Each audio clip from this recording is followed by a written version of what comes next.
HPV-बाबत legal notice एक WhatsApp message. काल संध्याकाळपासून 2 डॉक्टरांकडून एक व्हॉट्सॲप मेसेज फॉरवर्ड झाला आणि त्यामध्ये किती सत्य आहे असा प्रश्न मला विचारला गेला. आज बहुधा हा मेसेज इतर व्हॉट्सॲप ग्रुपमध्ये येईल आणि शक्यता आहे की मीडिया देखील ही बातमी मोठ्या प्रमाणात दाखवेल. पण किती जण आहेत जे यामागील सर्व फॅक्ट्स तपासतात, आपले मत बनवण्यापूर्वी अधिक माहिती घेतात, की फक्त जे आपल्या समोर आले तेच पुढे पाठवतात किंवा त्याची बातमी करतात, यावर या लसीकरणाचे भविष्य अवलंबून आहे. गेले 3-4 तास मी याविषयी विविध प्रकारे माहिती घेत आहे आणि आता आपण आपली मिसइन्फॉर्मेशन ओळखण्याची टेक्निक या फॉरवर्डवर अप्लाय करूया. मेसेज अचानक खूप जास्त ठिकाणाहून येऊ लागलाय का? मग हा मेसेज पसरवण्यासाठी विशेष प्रयत्न सुरू असण्याची शक्यता आहे. तसेच हा मेसेज वाचून भीती वाटत असल्याने लोक स्वतःहून खात्री करण्यापूर्वीच हा मेसेज पुढे पाठवत असतात. वारंवार मेसेज मिळाला म्हणजे तो सत्य आहे असे होत नाही. मेसेज वाचल्यानंतर आपल्या मनात भीती, राग अशी एखादी नकारात्मक भावना निर्माण होते आहे का? अर्थातच मनात भीती निर्माण होणार, कारण मेसेजमध्ये वापरलेले शब्द हे भीती निर्माण करण्यासाठी तसेच शंका निर्माण करण्यासाठी वापरलेले आहेत. अशा काही नोटीस पाठवल्या गेल्या आहेत का? सदर मेसेजमध्ये दिलेल्या लिंकनुसार तरी त्या नोटिसेसचा मसुदा आणि कोणत्या राज्यात त्या दिल्या गेल्या याविषयी सदर संस्थेच्या वेबसाईटवर माहिती उपलब्ध आहे. पैकी एका राज्याकडून पत्र तयार केले गेले. शक्यता आहे की या बातमीनंतर इतर राज्ये देखील अशीच पत्रे तयार करतील, कारण न्यायालयीन कामकाजाबाबत सहसा काही धोका पत्करला जात नाही व स्पष्टीकरण किंवा मार्गदर्शन उपलब्ध होईपर्यंत काम थांबवले जाते. मेसेजमध्ये दिलेली माहिती संपूर्ण सत्यास अनुसरून आहे का?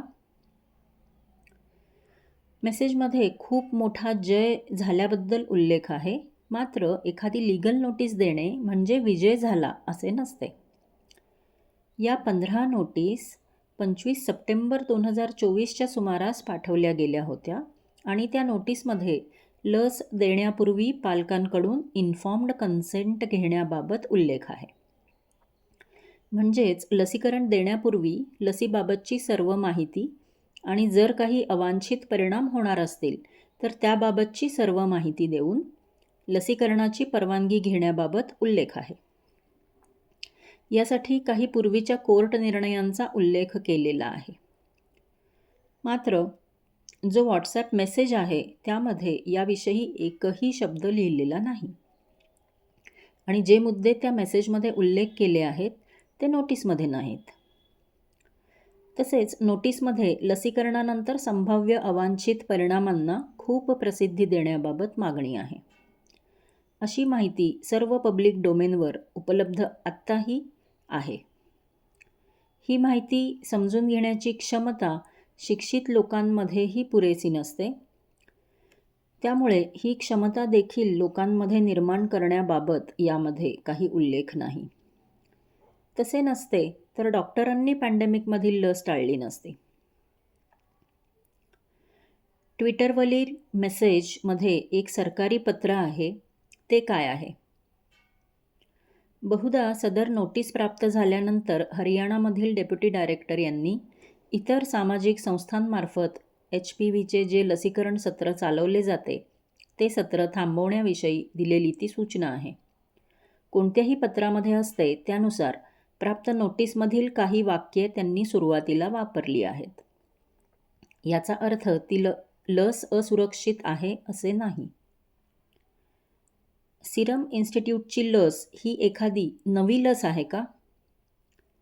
HPV विषाणूविरुद्ध लस ही 2006मध्ये सर्वप्रथम मंजूर झाली आणि तेव्हापासून टप्प्याटप्प्याने आज अखेर 167 देशांमध्ये ही लस मुलींना दिली जाते. तसेच 48 देशांमध्ये ही लस मुलांना दिली जाते. या सर्व देशांमध्ये मिळून आज अखेर करोडो डोस दिले गेलेले आहेत. आणि या सर्व देशांमधील माहितीनुसार प्रत्येक प्रसिद्ध अभ्यासाचा उहापोह करून जागतिक लसीकरण कमिटीने HPV लस सुरक्षित असण्याबाबत निर्वाळा दिला आहे. सिरम इन्स्टिट्यूटने बनवलेली लस ही आंतरराष्ट्रीय लसीसारखीच आहे. यामध्ये कोणतेही नवे तंत्रज्ञान वापरलेले नाही. त्यामुळे याविषयी अभ्यास करताना जी गार्डासिल लस गेली 2 दशके जगभरातील विविध देशांमध्ये सुरक्षितपणे वापरली जात आहे, त्या लसीच्या तुलनेमध्ये भारतीय लस देखील सारखीच सुरक्षा व सारखीच इम्युनिटी देते की नाही, अशा प्रकारचा अभ्यास केला गेला आहे. या लसीमध्ये HPV विषाणू आहे का? या लसीमध्ये HPV विषाणू नाही. ही लस विषाणूच्या बाहेरील कव्हरच्या L1 या प्रोटीनपासून बनवलेली आहे. म्हणजेच ही केवळ अँटीजेन वॅक्सिन आहे. लस निर्मिती करण्यासाठी देखील विषाणूंचा वापर होत नाही. एका प्रकारच्या बुरशीकडून हे प्रोटीन बनवून घेतले जाते, ज्यामध्ये कोणताही जेनेटिक पार्ट नाही. हे प्रोटीन विषाणूसारखे दिसते म्हणून त्याला व्हायरस लाईक पार्टिकल असे म्हटले जाते. आता नोटीसमध्ये नसलेले पण व्हॉट्सॲप मेसेजमध्ये उल्लेख केलेले 4 मुद्दे थोडक्यात बघूया.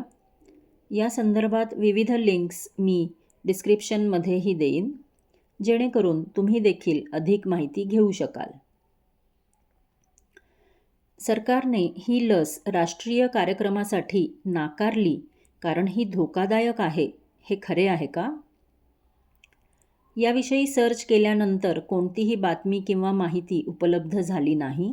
एक बातमी मिळाली जिथे या गर्भाशय मुखाच्या कर्करोग या आजाराबद्दल माननीय नड्डाजी यांनी माहिती दिली होती. या बातमीच्या हेडलाईनमध्ये ही लस लसीकरण कार्यक्रमात नसल्याचा उल्लेख आहे, मात्र लस नाकारण्याचा उल्लेख नाही. ट्विटर मेसेजमधील पत्र हे सरकारी असल्याने त्याचा वापर करून उल्लेख केला असा मुद्दा खोडसाळपणे घेतला असण्याची शक्यता आहे. असे झाले असल्यास त्याविषयी खात्रीशीर माहिती देण्याची जबाबदारी मेसेजकर्त्यांची आहे. या लसीचे परिणाम मूल होण्याच्या क्षमतेवर होतात का याविषयी कोणताही अभ्यास झाला नाही. हे खरे आहे का? अशा प्रकारचे नकारात्मक निष्कर्ष सुचवणाऱ्या सर्व अभ्यासांवर जागतिक स्तरावर उहापोह झालेला आहे व त्यामध्ये पुरेसे तथ्य सापडलेले नाही. असे अभ्यास दुर्लक्ष केले जात नाहीत, कारण ते 4थ्या टप्प्यातील अभ्यासाचा भाग असतात. तसेच सोबतच्या फोटोमध्ये 2 अभ्यासाचे निष्कर्ष आहेत, ज्यामध्ये एका अभ्यासात ज्यांनी लस घेतली त्यांना मूल न होण्याची शक्यता ही वाढलेली नसून कमी झालेली आहे असे आढळले. दुसरा अभ्यास हा लाखो मुलींचा पाठपुरावा करून केलेला आहे आणि त्यामध्ये लसीकरणाने अंडाशयावर कोणतेही नकारात्मक परिणाम झालेले आढळून आलेले नाहीत. वर उल्लेख केल्यानुसार भारतीय लस ही आंतरराष्ट्रीय लसीप्रमाणेच आहे. ही नवीन लस नाही. त्यामुळे ही लस जेव्हा मोठ्या प्रमाणात दिली जाईल त्यानंतर याविषयी माहिती उपलब्ध होईल. लस एकसारखीच असल्याने परिणाम देखील एकसारखे असण्याची शक्यता सर्वाधिक आहे. HPV लसीमध्ये वापरलेल्या भागांमुळे जनन क्षमतेवर परिणाम होईल अशा प्रकारची शास्त्रीय शक्यता सिद्ध झालेली नाही. तसेच जीवशास्त्रीय संभाव्यता म्हणजे बायोलॉजिकल प्लॉसिबिलिटी देखील उपलब्ध नाही. या लसीवरील अभ्यास हा केवळ 7 महिनेच केला गेला. हे सत्य आहे का? कोणत्याही लसीची चाचणी ही पहिल्यांदा प्राण्यांवर, त्यानंतर पहिल्या टप्प्यात सुरक्षेबाबत आणि दुसऱ्या व तिसऱ्या टप्प्यात उपयुक्ततेबाबत व परिणामकारकतेबाबत केली जाते. सदर भारतीय लस देखील या 3ही टप्प्यांमधून पार पडलेली आहे व याविषयीचे सर्व अभ्यास हे शास्त्रीय नियतकालिकांमध्ये प्रसिद्ध झालेले आहेत व नेटवर उपलब्ध आहेत. 2017 पूर्वी पहिला टप्पा पार पडला. 2018 ते 21पर्यंत दुसरा व तिसरा टप्पा पार पडला. भारतीय लस व आंतरराष्ट्रीय लस यांची तुलना करण्याचा हा अभ्यास होता. यापूर्वी सांगितल्यानुसार आंतरराष्ट्रीय लस गेली 2 दशके वापरात आहे आणि या लसीबाबत सर्व माहिती आधीच उपलब्ध आहे. लसीकरणाचे नियोजित वेळापत्रक हे 0, 2, 6 महिने असे असल्याने शेवटचा डोस दिल्यानंतर 1 महिन्याने म्हणजे 7व्या महिन्यात किती अँटीबॉडीज निर्माण झाल्या हे तपासणारा हा अभ्यास होता. भारतीय लसीमुळे आंतरराष्ट्रीय लसीप्रमाणेच अँटीबॉडीज तयार होतात असे या अभ्यासात आढळून आले.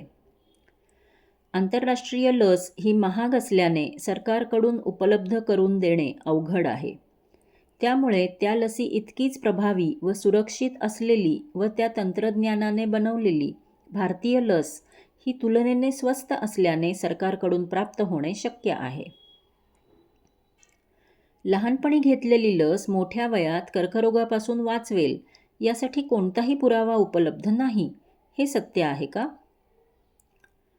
सोबत दिलेला फोटो हा अमेरिकेतील लसीकरण कार्यक्रमानंतर झालेल्या मृत्यूदरातील बदलाचा आहे. कोणताही कर्करोग होण्यासाठी अनेक वर्षे लागतात. त्यामुळे याविषयीचे अधिक पुरावे हे पुढील 10 ते 20 वर्षांमध्ये निर्माण होतील. आणि ज्या देशांमध्ये हे लसीकरण 2006 पासून सुरू झाले त्या देशांकडून पुरावे येण्यास सुरुवात होईल.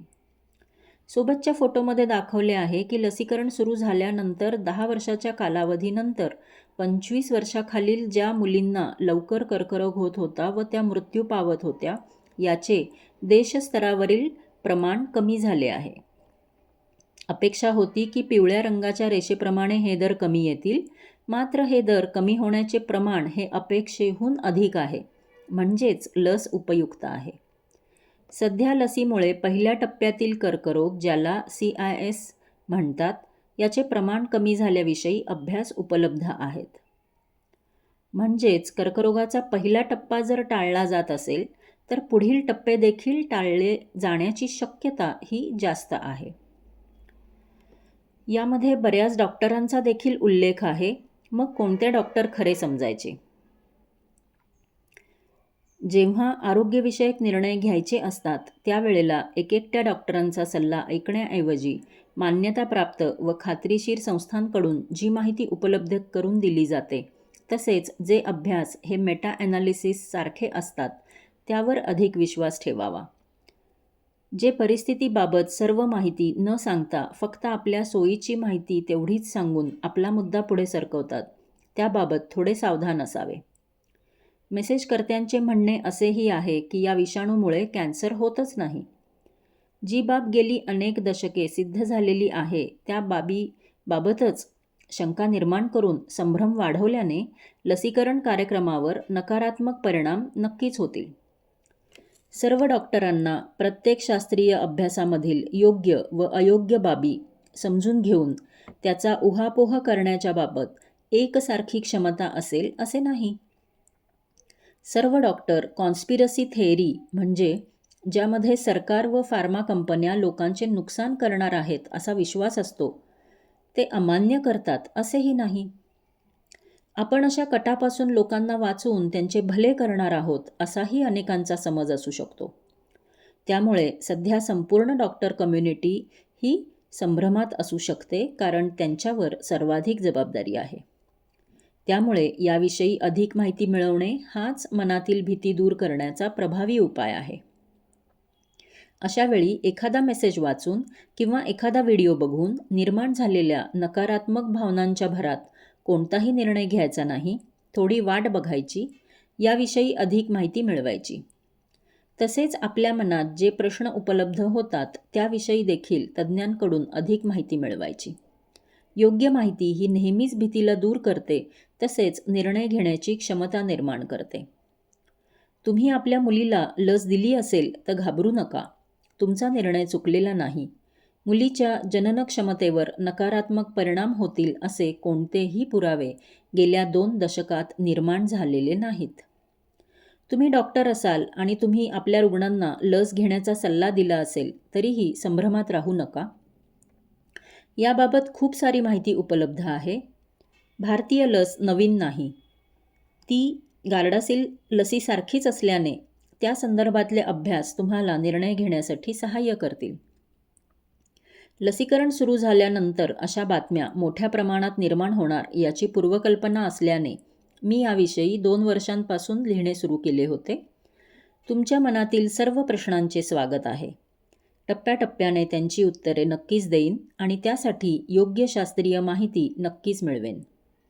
व्हॉट्सॲप मेसेजमधील सर्व उल्लेख हे तथ्यांना अनुसरून नसल्याने याला मिसइन्फॉर्मेशन किंवा डिसइन्फॉर्मेशन समजले जाऊ शकते. धन्यवाद. अशा माहितीसाठी चॅनल सबस्क्राईब करा आणि ही माहिती सर्वांपर्यंत पोचवा.